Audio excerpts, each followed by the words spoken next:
Today I'm going to show you 5 books that I think you need to read this year to make yourself a better scientist, repair person, engineer, or just person that knows how to work with their hands in general.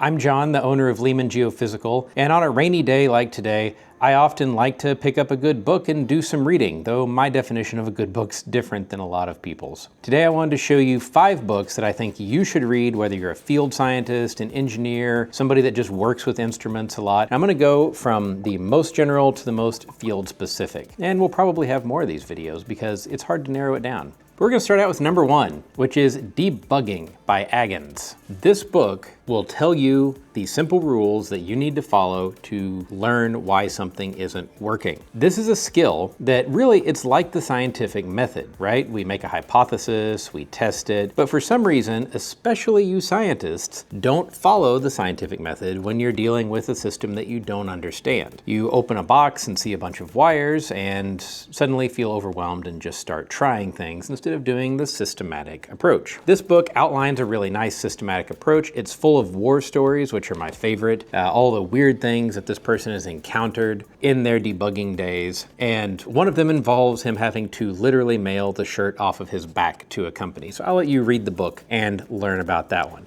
But Debugging by Agans, read it no matter what you do. Book number 2 is not so much a one that you read cover to cover, but one that you reference, and when you need to look up something, don't just read the exact paragraph you need, read that section or that chapter. And that would be The Art of Electronics by Horowitz and Hill. This is often referred to as the Electronics Bible. There is everything you could possibly want to know in here. It was revised relatively recently while I was in grad school. You need to select a transistor, learn how to use it, learn about op amps, learn about analog to digital converters. It's all here, and it's in a relatively digestible format. So you'll learn a lot of the lingo. There are some parts tables that quickly get outdated, of course, but they did a pretty good job of updating the book, and this should be your go-to reference when you have a question about something electronics. I often, when I'm working on a system I don't know and haven't seen before, will draw out the schematic of the system and then reference this book to try to figure out what that circuit block is. This is a great cookbook for putting things together, but more than a cookbook, it explains every circuit in great detail. So, Horowitz and Hill, Art of Electronics, there is an accompanying problem manual if you like working problems as well. Highly recommend this book. The first edition is fine, you can probably get it less expensively used.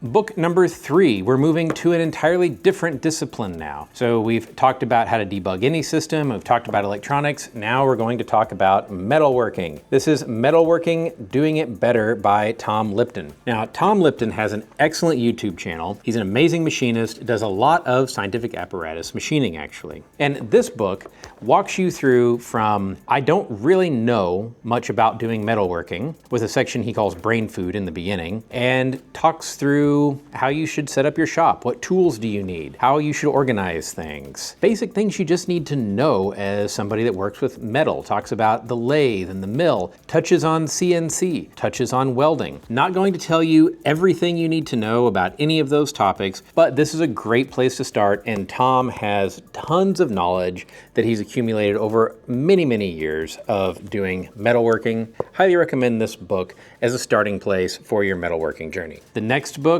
it's a little hard to hide because it's giant. That is The Machinery's Handbook. So The Machinery's Handbook is basically the mechanical reference for everything you could need to know. It's got sections on fasteners, gears, threads, material properties, tooling. If you want to know how much space you need to leave around a bolt head so that a standard wrench can get in and turn it effectively in your design, it's in here. I used it earlier today for looking up the dimensions of a bolt head. So if I use a 10mm socket, the bolt head's probably not going to be exactly 10mm from flat to flat because that would be too tight of a fit. I thought, well, there's probably a tolerance range. And guess what? There is. It's in this book. I got the very large print version because the other version, like the pocket version, is incredibly small. And this one's still pretty small. Now, there's some things in here like trig tables that you're probably not going to use. We all have calculators in our pockets now with our phones, but Machinery's Handbook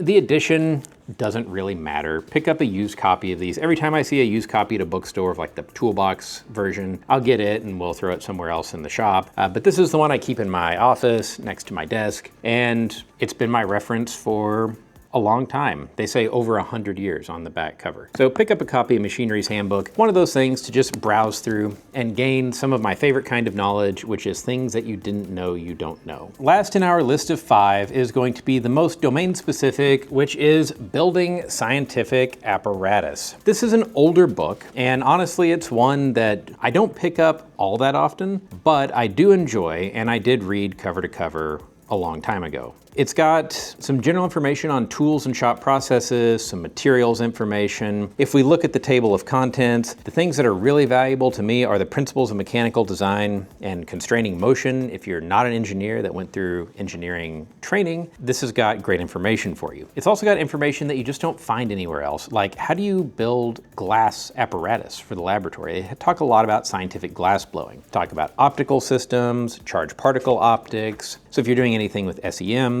it's got a basic electronics section that's really not too bad. If you're not familiar with electronics, it's pretty good as an introduction. Talks about detectors. The most common measurement that anybody does as a scientist is temperature. There's a whole section on that. And that's about it. So it's not the Bible of anything, but it's got a lot of good information. And what's really cool is all of these figures are hand-drawn figures. So this book's been around a while, but the figures in it are really nice.